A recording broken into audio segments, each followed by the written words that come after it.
Everyone, we will get underway. So firstly, thank you so much for being timely today. I really appreciate it. And I've had someone ask me, is it normal that they can't be seen or heard? And yes, that's right. So because this is a webinar, we won't actually see all your beautiful faces today, mainly because, as you all know, I threw this together last minute and that got a little confusing. So as I said, this session is on blame, politics and mediation. But firstly, just a little bit about how this is going to be run. And so those of you who have attended webinars through IMI before, normally you'll be used to me introducing somebody and then them speaking and then a Q&A. Now, as you probably realize, it's just me today. So what we'll do with questions after the presentation is either you can pop questions into the little Q&A section, or you can click the little icon to put up your hand, and then I'll call on you, and you can actually ask it out loud. But unless you do that, don't worry, you won't be seen or heard. So if you're eating breakfast or dancing around, there's no judgment here. So now a lot of you who are joining today do know me through my role with IMI, where I'm the executive director, as I'm sure you're aware. Now, what you might not realize is why I have in all of my emails a little thing saying that I'm part-time only. And that is because I'm actually also a full-time PhD researcher, and I research blame, specifically in politics. But as part of that, of course, I've had to research blame in all kinds of areas and jurisdictions, whether that's psychology or justice or politics or what have you. And so I wanted to finally bring some of this information to our mediators and to the world at large. And that's largely in response to a webinar that I attended the other night, which made me realize how much we actually have to share in this area with regard to blame. Okay, so because this session is in some ways quite informal, I haven't included citations, so I can feel the little academic voice in the back of my head yelling at me, but I will specify whether it's sort of someone else's research or research I've done myself. And of course, you're welcome to send me an email for any citations or further information. But let's get underway. So there's 3 takeaways that I would really like for mediators to have today.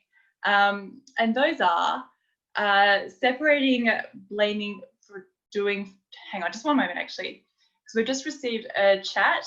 One thing I should have mentioned is actually there will not be any certificates of attendance for today's session. We don't issue those. And it's also worth noting that while the session is being recorded, it will not be publicly available until after my PhD has been submitted. Okay, so I hope that clears things up. But let's get back underway. So yes, there are 3 takeaways that I would like for mediators today. One is this idea of separating blaming for doing something to what somebody is, what their being is. A second is recognizing the needs associated with blaming.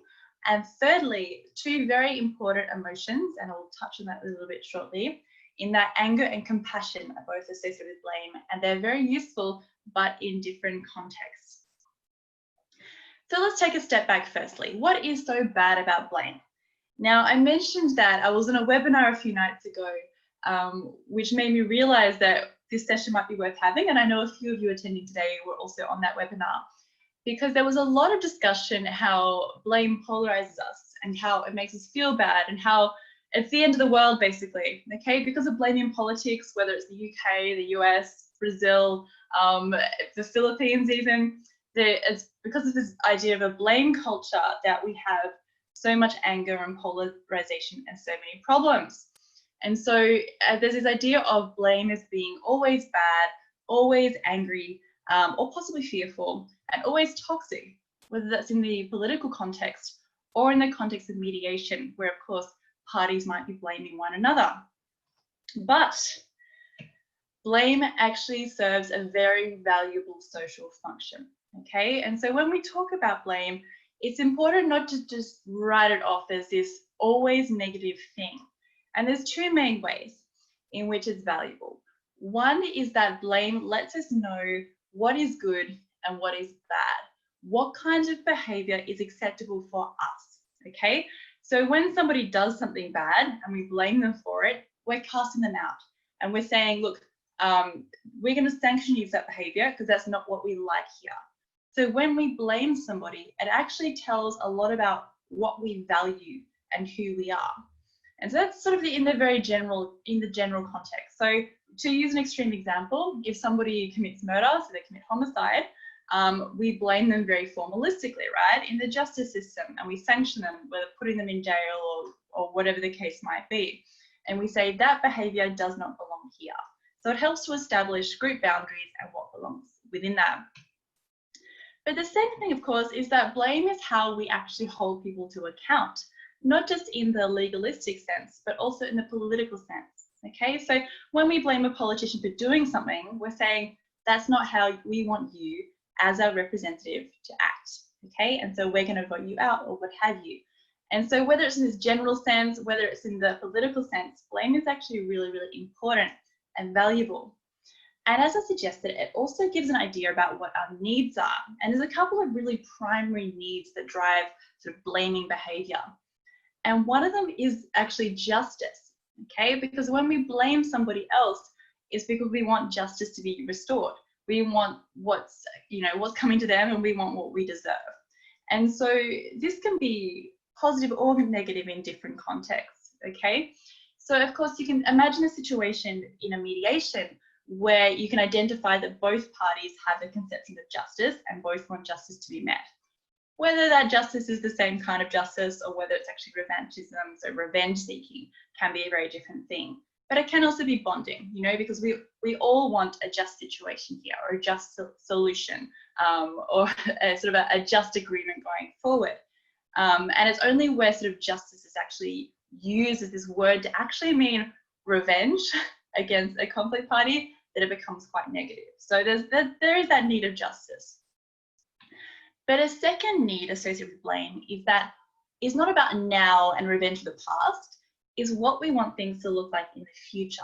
It's saying that we want things to be better. We want things to change. We want things to not happen again. So it's actually a way of progressing a relationship. So there's those two very, very different needs with blame, one associated with now and the past, and one associated with, well, actually, this is what we want to be different in the future. So it's actually a little bit more complicated than it appears in the first instance. And I had to throw in as well that sometimes people just blame out of sort of Machiavellian impulses. They're quite strategic or scheming, but hopefully we're not dealing with too many sociopaths. But either way, blame will still have roughly similar effects. And so that brings us then to this idea of blame itself is not essentially bad. What is bad about blame is how it makes us feel, whether we're blamed or whether we're blaming, we're angry or we feel victimized, and how it prevents us from communicating. Because of course, we don't want to speak openly and with this idea of trust with somebody that we're blaming, right? Well, they did these horrible things. How will I possibly ever have a relationship with them? And so those are the two things that are, I would say, objectively bad about blame. There are as well things that make blame worse. Okay, and I'm just going to give you a brief overview of some of these things, because especially both in the political context or in the context of mediation, you can start to understand that some people might get more riled up via blame and in different ways than other people. And so one of those mechanisms is emotions. So if somebody already feels angry and then they blame somebody else, they might feel angrier. Okay, so angry is a really good sort of hint that somebody might be more, they might feel like blaming. You want to take out all your problems on somebody else. And the second one is actually compassion. And this is from my own research, actually, because when we have a negative situation, right? And so you might consider it blameworthy. I blame Bob for stealing my socks. In that sense, I am Bob's victim. He has stolen my socks, okay? And people might feel sorry for me. They'll say, oh no, Laura's feet are going to be so cold. We better get our revenge against Bob. And so obviously that's quite a silly example. And for some reason, I keep giving examples about stealing socks. The compassion actually has this really interesting sort of backhanded sort of revenge-seeking impulse. And so anger and compassion together are both really associated with blame. And I have put here in parentheses, not fear. And I mention this because there is this fairly common assumption that we blame what we're scared of. But this isn't actually backed up by research, okay? And there's actually a very good reason for that. And that is because fear is based on things that haven't happened yet. Okay, we're scared of what might happen. We're scared of, the monster under the bed, but they haven't attacked us yet. We're scared about what they might do. Blame, however, is about something that is being done or has been done. Okay, so they actually belong to really different times. So I think that's really worth mentioning. Now, another really interesting predictor of what might make blame worse is if somebody has group-based values. And so we talk about two different types of general value systems, right? One is group-based values, where what is really important is preserving the safety of the group. And the other is individuating-based values, where what is important is safeguarding individuals. And you definitely see these play out in politics. Group-based values are more often associated with conservative thought.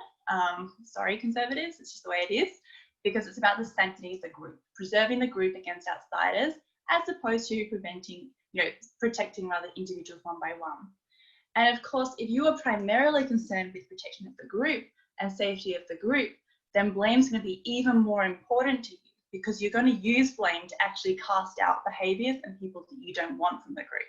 And so, yeah, if people do have these kinds of values, then yeah, they may react a little bit more poorly to blame, and also blame more. Other ideas are things like whether, if there's a really important norm that's been violated. So I mentioned murder before, okay? If somebody commits murder, we're going to blame them quite severely, right?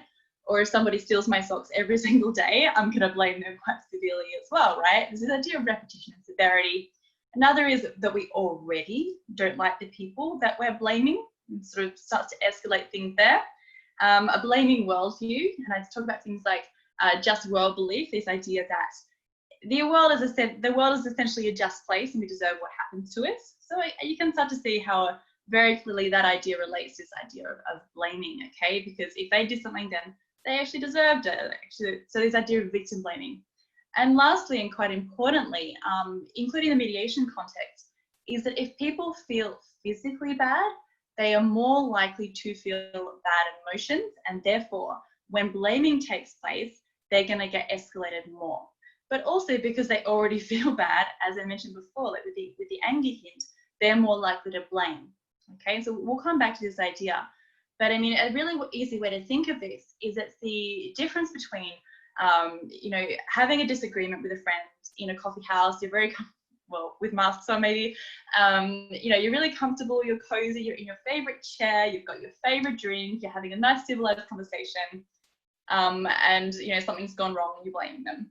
As opposed to it's 3 a.m, you're on the side of the highway, the car's broken down, it's raining, you're freezing cold, and you can imagine things start to escalate more. So you can actually start to see that how you feel physically really changes how you react, and especially in terms of your emotions.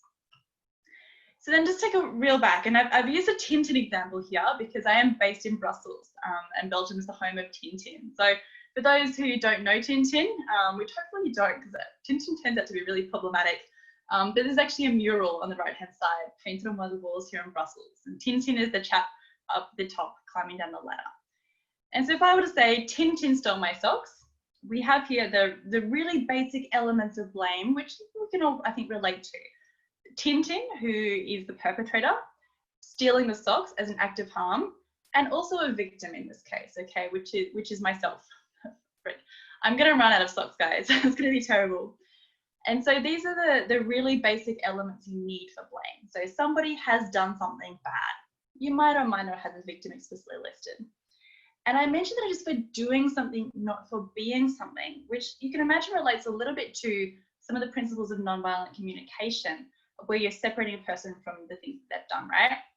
Because here we have, we know that Tintin has stolen socks, but that doesn't actually say anything about Tintin as a person, okay? We're blaming him for doing something, not for ostensibly being something, okay? He might be a thief, or he might have thought they were his socks, So we need to separate these ideas of blaming for doing something as opposed to blaming someone for being something, which is really just calling them names, right? Worth mentioning that blame doesn't need to be true.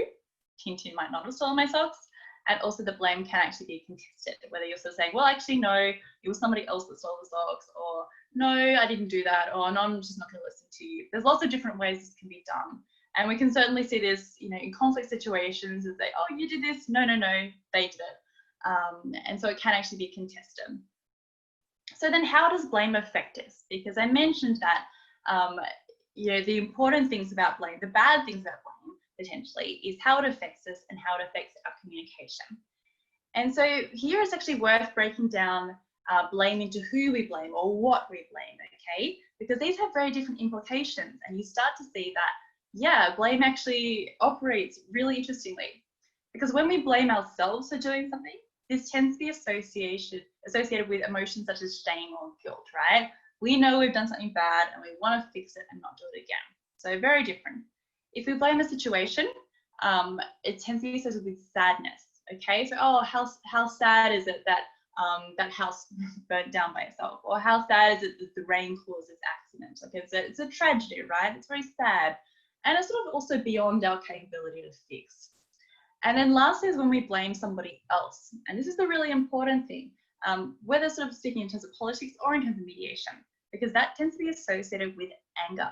Okay, and anger is quite an extreme emotion. I'm not going to dwell too much on emotion theory today, but it's associated with things like seeking revenge, polarization, of course, reckless optimism. Okay, so that even if the world is against you, if you're angry, you feel that you're going to be able to succeed. It's like action movie style.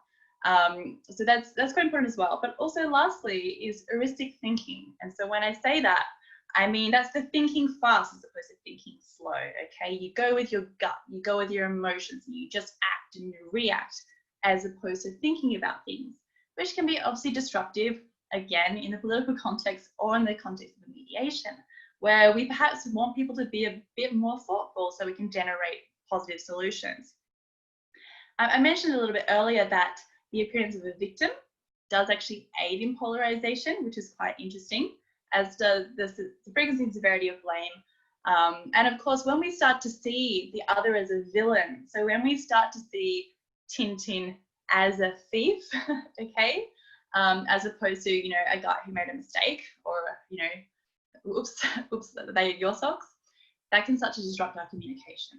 All right, and these all link back though to these ideas of emotions and what they do to us, and that anger, but also kind of backhanded compassion effect, which actually starts to make us see the other as someone we can't cooperate with, or someone we can't negotiate with. Some implications for politics, and I always really like to say this, is that calling somebody else names is not the way to get someone to listen to you. And I think we are all guilty of this. The opposition, or the people who voted for the opposition, they're always the stupid ones, right? Or they're the ones who were manipulated, or they're old, or whatever it is, okay? Like, we fling around these insults, which polarizes and entrenches us. And very similar things happen with blame, okay? So blame does lead quite a lot to polarization, because we're blaming other people for doing things. And so we can never be friends with them. And this, of course, is leveraged by bad actors. And we're not going to dwell on this too much, because this is primarily a presentation about mediation as opposed to politics. But this actually can be leveraged to manipulate us, which is not that great. And so a really important thing then is to bolster people's resistance to the emotional effects of blame, so that we can start to actually have that capacity and that time for deep thinking, and how will I seek my interests best, and how will I cooperate with people who voted for the other party, or how will I cooperate with this conflict party in the same room as me. And so it really relates to sort of de-escalation. And so that then brings me to this idea of resisting blame before I move on to implications for mediation.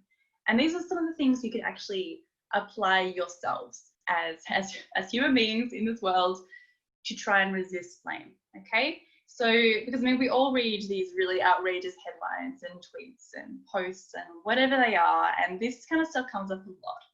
And now one of the things is questioning whether the blame is true.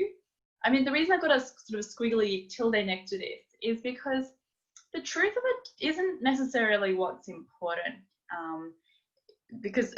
Partly because when we read a headline, our first instinct isn't to go, oh, is this true? It's like, oh my God, I'm so fired up. How could they say that? Or how ridiculous? Or of course they did that because they're a bad guy, right? And so the truthfulness is like a step that comes later on when we're engaging with things like this, like disinformation. Another possible way of getting around blame is actually reframing sentences. And this can work differently in different languages, of course, but using the passive tense in English, okay? So rather than Tintin stole the socks, which shows tint as the perpetrator, is that the socks were stolen. And this can help to neutralize things. And so when you're talking the mediation context, depending on the type of mediation you're doing, thinking about mutually shared problem statements, if we talk about in-peace mediation, can be a way of getting around this, okay? But at the same time, if you do sideline that blame in mediation context, you might not meet people's underlying justice needs. So, because they've told you that through this blame that they want justice, okay? So you do also need to be conscious of, well, which blame do I engage with? Another one is, of course, redressing affect, and by that I mean how you feel physically. So again, like if you're going to be reading really contentious news, be comfortable, be well rested. Don't do it at 3 in the morning, whether you're outside with a broken down car or in bed sort of doom scrolling. Okay, so try and be in as positive a physical state as you can be, and don't forget to take care of yourself first. Okay, I mean, it's okay to not read the news for a few days. Related to this as well, and I realize this is all sounding very hippie-ish, but it's all very much grounded in research in terms of how we can actually resist this and not feel so bad. So practices such as mindfulness and even gratitude journaling can be really helpful to sort of bolster us against these really negative effects. Mental health generally should be taken very seriously, and I wish there was a lot more funding for it, because it does predict how sort of polarized you're able to be. And then as well, emotional intelligence. And I know we talk a fair bit about emotional intelligence in the context of mediation. It's also really, really important for ourselves. And I'm just going to give a quick example of why that is. So, because being able to identify what emotion we are feeling specifically helps us to regulate that and to solve it. Okay, so consider the example of angry, right? If you're angry, I don't know, maybe you want to punch a wall, maybe. Maybe you want to get revenge. Maybe you want to like yell at the ceiling. Maybe you want to start writing in all capital letters. Like there's not really that much prescription there. You don't know how to solve it. But if you are hangry, okay, so the type of anger you get when you're hungry, you know how to resolve that. So it's like, well, am I angry or am I hangry? If you're generally angry, yeah, you might be punching walls or all caps. But if you're hangry, you know how to resolve it by eating. Okay, so it's all about these things will actually help you sort of redress the issues that you're facing and be sort of de-escalate. Okay, and I'm not going to dwell too much on the slowing things down, because I realize that I am actually myself going way too slowly, and I want to talk about the implications of mediation. So firstly, as I said at the outset, it's about separating blaming for doing something from being. So separating the actions from the character, and again, this relates back to nonviolent communication, which I think the majority of mediators should be very familiar with. And if you're not, check it out ASAP. The second one is that, yeah, when people are blaming in a mediation or in the lead up to a mediation, recognize the needs that they are actually expressing to you. Is it about justice and or norm violation, or is it that they want to change the future and they want to be able to envisage a changed future? And can you as a mediator actually help them reframe that from, well, when you're blaming them, is it that you want revenge of the past, or is it that you want to find a way to move forward together, or to move forward in a better situation for you? Because this blame actually tells us what is really important to that person and why it is important. Again, anger can actually be quite helpful because it helps to drive change, okay? I joke to my PhD supervisors that anger at like poorly written papers helps motivate me, because it is a big motivator, and it does have that reckless optimism with it. And we saw that with things like the Brexit vote. Sorry to pick on Brexit, it's the major case in my research, but we saw this optimism because no matter what happens, I'm sure everything will work out because we're a great country, right? And so it does have this optimism to it. And so it's nothing to be afraid of, but what's important is who the anger is at, or who or what the anger is at. And again, don't forget that there's that heuristic thinking, which can be problematic, okay? So you need to start slowing people down sometimes. With regard to compassion, for whom makes a difference. And just really, really briefly, going to cover this, because when we feel compassion for the other party across the table where we have perpetrated something, that can be really positive, because we start to feel ashamed, right? We want to help them. We want to help the victims. Where we feel compassion for people like ourselves, as part of our group, that's actually quite polarizing and makes us not want to help people outside of our group. And so for that point, it can actually drive revangism, by which I mean revenge seeking. And the mediation process, of course. Now, I mentioned this idea of affect and how you feel physically, because when you feel physically bad, you are much more likely to feel emotionally bad. And so this then points to the role of the mediator in creating that positive physical environment. And again, this is not necessarily new, okay, but it does really, or firstly grounded in theory, as well as sort of like practice and learned practice. But it also helps to stress the importance of the physical environment, okay? So if we have a situation where parties feel comfortable, they've got good air, good chairs, maybe they're well exercised. I mean, if you're going to have like a star jumps break or food if necessary. So it's about reaching out and seeing what your parties need to be as comfortable as possible. But that, of course, raises the question, like in the online world where everyone's mediating online at the moment, how can we actually ensure that? And I mean, of course, we've got parties at home or in their kitchen. I think my kitchen's become famous at this point. So they should feel relatively more comfortable. But it's still worth asking the question, what will make this better for them? Probably don't send them a sleep diary, probably. But yeah, it's about that physical comfort actually becomes incredibly important to the mediation process. So I hope that was helpful. That brings us to the discussion and or Q&A. So what I'm going to do is I'm going to stop sharing my screen and you can either submit questions in the Q&A or if you pop your hand up, I will unmute you so you can speak as well. But thank you so much either way for attending. Okay, and I'll give you a moment to ask any questions. And if there are no questions, then I will get on with my day.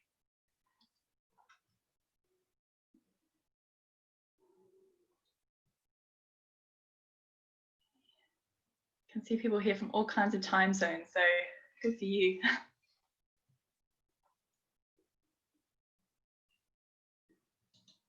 Okay, I'll give it 30 more seconds, and if there's no questions, then I will leave you to it. Oh, Peter Singer says hi from Melbourne in lockdown. Hi, Peter. Thank you so much, Anish and Catherine. All right, so Eva asks, what are some concrete exercises we can do to de-escalate blame in a mediation? I think this is a really good question, okay? Because part of it is planning, okay? So part of it is actually the process itself. Part of it is, as I sort of mentioned, having that physical, sort of safe, comfortable, positive feeling space to conduct a mediation. And that, of course, comes beforehand. Part of it as well can be, depending on the style of mediation, and I mean, as the person who asked this question knows, I mean, my academic background is actually in peace mediation, where we talk a lot about transformative processes and where processes can be quite long running, okay? So I probably should have mentioned that a little bit. And so part of that then is the research into the parties' needs. So if we have one-on-ones or if we have sort of initial meetings when we're scoping out with the parties what they need and what they would like from us as mediators, it is actually getting to those needs of justice and change for the future and being able to reframe that. And it's quite interesting actually because IMI's Global Pound Conference reports, so the most recent ones about North America that came out at the start of this year, they actually divided conflict parties into different types, okay, different levels of sophistication, which I thought was a little bit judgy, but that's fine. And there was this really common perception that people at the lowest level of sophistication, so the people who had the least experience with mediation, were all about seeking justice in the sense of revenge, okay? So it is actually part of the, I think, from my understanding, part of the challenge faced by mediators in those situations is actually to get people to sort of, reposition themselves from this very adversarial style of conflict management, where you're seeking revenge from the other party. It's a zero-sum game, into, well, actually, we have these outcomes that we can work on together. And so that builds to sort of rapport building and sort of empathy building and this idea of shared problems and preserving the relationship. So I hope that helps, Emma. I hope that answers your question. Okay, I'm gonna just go through these questions. So Ilan Bass asks, what prompted you to research this topic? Well, So I researched blame a little bit actually in my master's. I looked at blame in the run-up to the Brexit referendum, and I realized that people had actually not researched the effects of blame. You know, there's a sort of idea that, oh yeah, blame works on average, but we don't know how or why, okay? And we don't know about the differentiated effects. And I was like, well, this matters, okay? Like, it matters what people do as a result of blame, because blame affects all of us and it feels bad, and we don't want to be feeling bad, okay? And we also, like, it's very prescriptive of me, but you know, I also don't like this idea that people can be manipulated via blame, especially in the political context, you know, especially in the era of Cambridge Analytica, you know, and like troll farms, and people just like constantly spamming us with these really, really sort of, you know, toxic messages that rile us up. And so in order to be able to address that, or at least, you know, part of it, the blame part of it, I was like, well, we need to understand how blame works first and how it works differently so that we can understand what to do about it. So I hope that answers that. So Turo Kaso asks, can you tell us how you see various types of apologies, please? Well, firstly, thank you for the question. And I was hoping we would have Blajo on today's call. But actually, I would defer to Blajo's presentation. So Blajo Nedic did a presentation a few months ago on apologies in mediation. And he talks about the different types and where they're resolved and what have you. Because I think you're totally right. This definitely relates to blame, because, you know, if you blame someone and say, yes, I was in the wrong, then it comes to apologies. So yeah, have a look on the IMI website on the YouTube channel and look up for just apology, and you should be able to find Blajo's presentation, and that will give you a much more in-depth presentation on apology specifically than I could. Okay, Peter Singer, how long can blame be allowed to continue in a mediation? Are 2 statements enough? And is it a matter of seeing how the blame is landing? Look, I think this is a big question, all right? How long can blame be allowed to continue? It seems to me as though, and I'm just guessing here, that you might be talking about sort of, you know, where one person blames the other and then it goes back, and then people blame each other backwards and forwards, just finger pointing, okay? And that is absolutely not constructive. It's not constructive, because you're never going to get anywhere, and people are going to get very entrenched and say, they deserve it, like, I'm not going to work with them, you know, they won't even listen to me. And so I think that already gives us a clue, though, as to the role of the mediator in toning that down, okay? So there's, as well as the preemptive work, and this idea that, you know, you're reframing or rephrasing blame into, I'm hearing that you have this need, you know, need for justice, or that you need this to happen to feel that justice is being served, or I hear that you need A, B, C, and D to be working better in the future, so that, you know, things won't happen as they did in the past. You know, it points the role of the media in not just reframing and rephrasing, but also creating a space for listening, okay, and that relationship building, so that people are able to go beyond pointing fingers at one another and actually have that space where they can express themselves and feel heard in order to de-escalate. So I hope that addresses the most of it. If not, feel free to stick your hand up. And actually, speaking of hands up, we've got one person who's brave enough to ask out loud. So Vikram, I'm gonna make you talk. I'm gonna allow you to talk. Hi, Laura. Hi, Vikram. I was just wondering the cultural connection of blame, because you very quickly might have said that Tintin stole the socks while your socks had disappeared. Now, if you had done the same thing in different cultures, how would you de-escalate the situation, and how much would the situation get escalated only because of that one statement where you said he stole? At that point of time, you might not have known, has it been stolen or just disappeared or taken by mistake? Yeah, that's a really interesting question, because to me, this is actually not a question perhaps about culture, although there can definitely be, you know, some differences in how things are said in different languages, which I would say is probably a slightly different issue. But I think what you're asking here is like, well, do you let people make wild accusations in the context of a mediation, right? Do you let them say, Tintin stole this? And that, I think, comes back again to having that space where, firstly, perhaps there's some pre-escalation, some pre-mediation de-escalation taking place, okay? But also knowing as a mediator what you're walking into. Does that answer your question satisfactorily? Yeah, to a certain extent. I was just wondering if you've looked at the same situation from different cultures, and have you seen how these things actually get escalated more in some cultures rather than the others, where it could have just been taken as a general statement and not really meant that much, and otherwise the ego coming in place in other cultures. I mean, I'm just wondering, I mean, if you've looked at that aspect. No, it's actually a really great question. Yeah, absolutely. I mean, I do suspect that it could operate slightly differently in different cultures, but no research has been done on this to date. Okay, so I'm working on sort of developing the theory in a few different contexts, but of course, I mean, they're all slanted English speaking, they're all slanted sort of Western or however you would put it. And even with there, so working with different audiences in the UK and the US, for example, using the same types of sentences, you see slightly different emotional results, okay? You know, so the UK, people respond with this very like large annoyance as opposed to outright anger. And so even there, you can see some slight cultural differences. And so, yeah, I think it's a great question, Vikram, and I think I don't have the answer yet. give me another PhD or so, and then hopefully I'll have some more information for you. But I would also be interested in anyone else's experiences with regard to how framing things differently in different cultures in this way can actually make a difference as to escalation. Okay. Okay, we have, I've done that one. I don't know why Peter asked the question, I'm a big fella, but I'm going to assume I don't need to address that. Oh, Jeremy's here as well.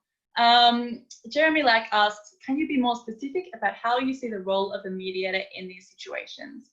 Is it to help clarify mutual understandings of notions of blame, or working on the social process that allows blame and emotions to be modified into a different relationship and dialogue?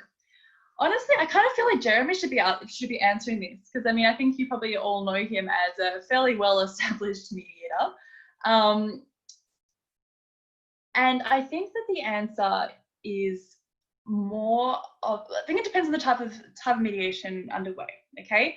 Because the second part of your question, you know, talking about the social process that allows blame and emotions to be modified into a different type of relationship, I would consider that more transformative, okay? So in a sort of more longer standing transformative mediation, then yeah, you will be thinking about, well, how do we reframe this? How do we actually teach people to interact differently, or to, you know, avoid that sort of escalation? How do we develop compassion for the other party because of what I've done, and vice versa? Okay, so that idea of the blame and emotions and different relationship comes back to more transformative styles.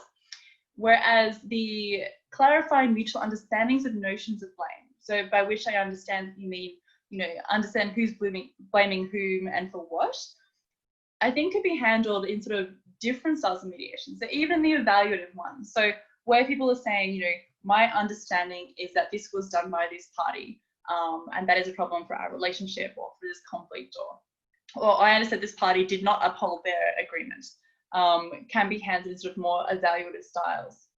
And so then, of course, when you're looking at the different style of mediation, you're talking about slightly different mediators themselves as well, of course.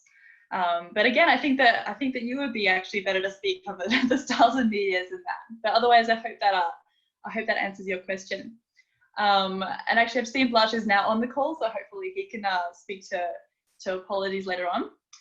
And then I think we've got one more question from Claudio Lanza, who asks, what role does recognition play in dealing with blame and grievances? So what does recognition play? So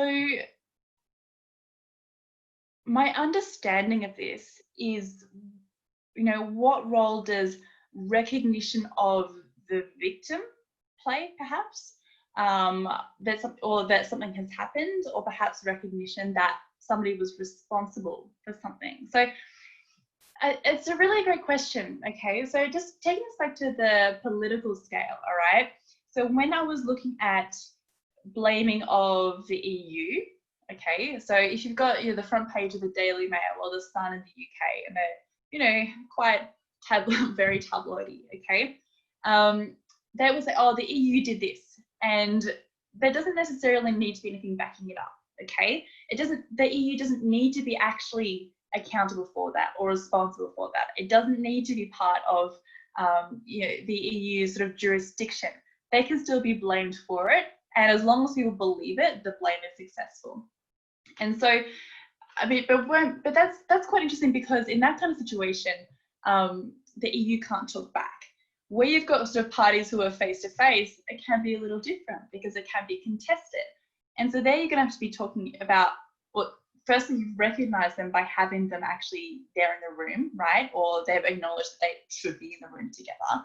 And then it's about sort of establishing that shared truth. And if there's no possibility for shared truth over what happened and what did not happen, then at least creating a pathway forward or a shared truth for the future. Okay. Shanti Abraham, hi Shanti, who's the chair of the ISDS task force, says that culture often intersects with blame. Do you think mediators must be mindful of this in cross-cultural mediations? And so I think maybe there's sort of two questions actually, because I think one of them I addressed with Vikram earlier when he asked about how actually blame is understood differently, or might not have the same connotation in different cultures. And yeah, this absolutely needs like more work and more research.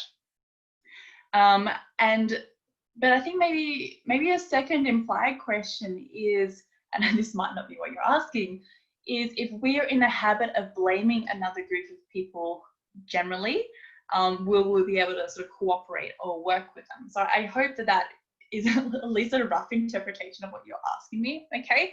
Because if we start to see, all right, group B, all right, so we're group A, the group B, and we start to say, look, they act like this, we act like this. So we blame them, they do bad things, the bad things belong there, therefore they are a villain, they are the bad guy, they're always going to be the bad guy.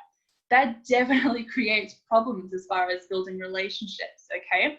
And so again, this sort of, and again, being very informed by transformative stuff here, brings us back to the need to generate shared mutual problems, okay, where they're value neutral. We can see that there's a relationship that needs to be created or sustained, or that people have the same goal, the same mutual goal, that can work together. Sorry, I just got distracted by the chat as well.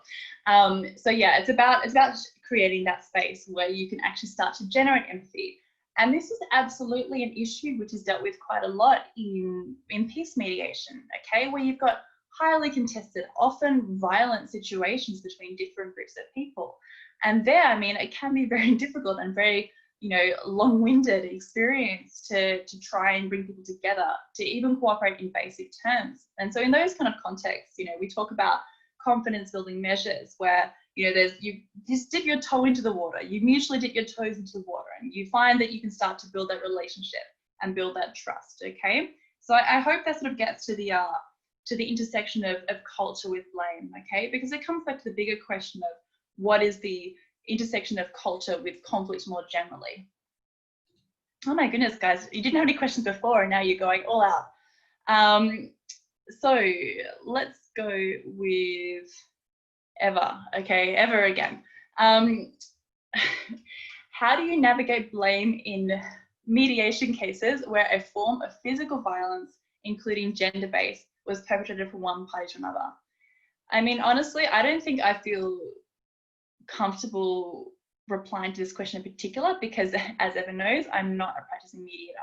I mean, I'm aware that, of course, some people, well, quite a number of people do mediate in cases including physical violence and gender-based violence, but I think maybe this is almost similar in a way to Shanti's question, or at least how I reframe Shanti's question, in the intersection of culture or groups or established ideas about who somebody is and what they are. So, the villain or what have you, and conflict. So they need to generate at least shared desires for the future. Okay, so yeah, I'm sorry, that's a bit of a cop out. I mean, but I can put you in touch with some people who do actually work in this field if that would be helpful. Okay, Peter asks, does your research reflect that self-blame may create greater obstacles than blame of others' actions? So, I mean, my own research doesn't deal too much with people blaming themselves. I have done a bit of work on that.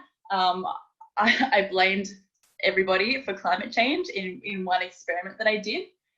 And it was interesting in terms of results, because some people would say, yeah, like, it's terrible, I am part of the problem, and they would get into this huge funk, right? And they say, well, I can't do anything, like the world's going to end. And so, and it's quite interesting actually, because there's the recent book by Christiana Figueres on climate change activism actually talks about this sort of this form of really negative, unhelpful depression in relation to self-blame, because it doesn't motivate us. It accepts that, well, yeah, like it's the way the world is, and I can't do anything about it, I'm a cog in the machine. But that's just one aspect of it, because there's also people who contest self-blame, and they say, well, I'm doing everything that I can. It's my neighbor down the road who's causing problems, okay? So they sort of shift it on. But moreover, the tendency that we see when we are blamed, when ourselves are blamed, is that people want to blame somebody else. Okay, that's the impulse. You know, it's hard for us to accept that we are wrong. I'm sure this is not news to anybody. And we see this really consistently. But we see that there's sort of also tendencies in who people blame after they themselves are blamed. And it's really about punching up and punching down, because people like to punch down, okay? So you see this, like, organizationally, you see this particularly in people in sort of like mid-range roles, okay? This is one of the only areas in which it's been researched. And people will basically pass the blame down to their subordinates or people who work below them because they're easier victims, right? And so absolutely, yeah, in that kind of situation, it's a problem.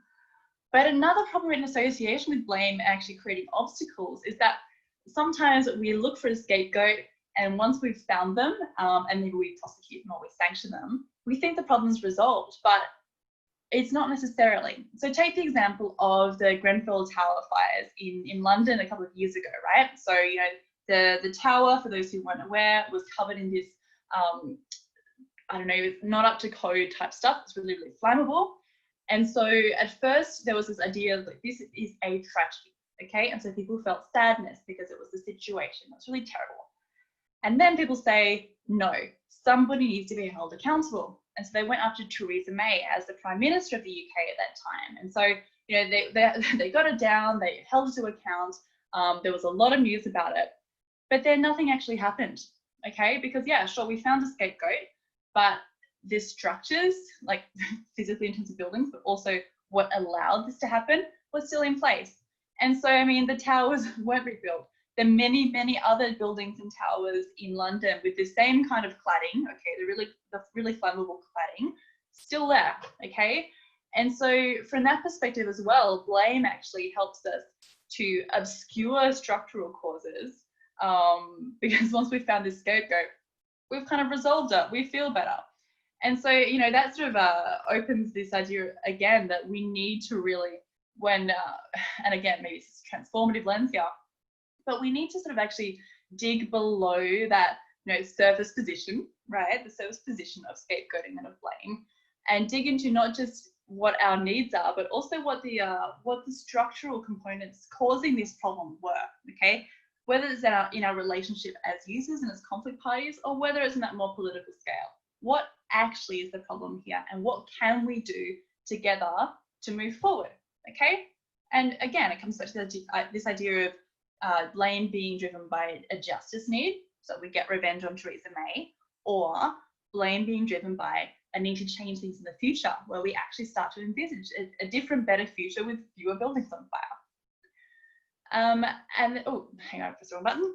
And then we've got from Uwala, so hi Uwala, is there anything like positive blame in mediation? I think, yeah, that's really interesting actually.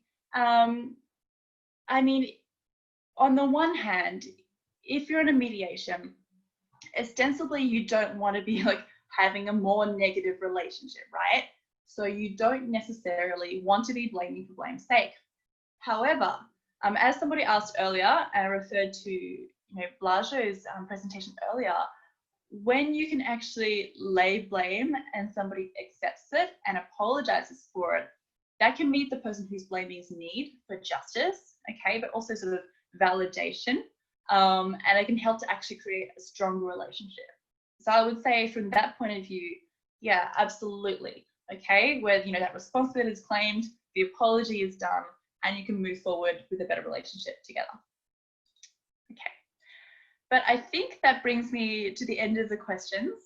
Less than a last minute thing. So thank you so much everyone for attending and for having great questions. I'm running out of voice now. And yeah, so as I said, this presentation is recorded and won't be available until after I hand my PhD in the new year. But if you have any questions, feel free to drop me a line and I will do my best. So thanks again, and I will see you next time.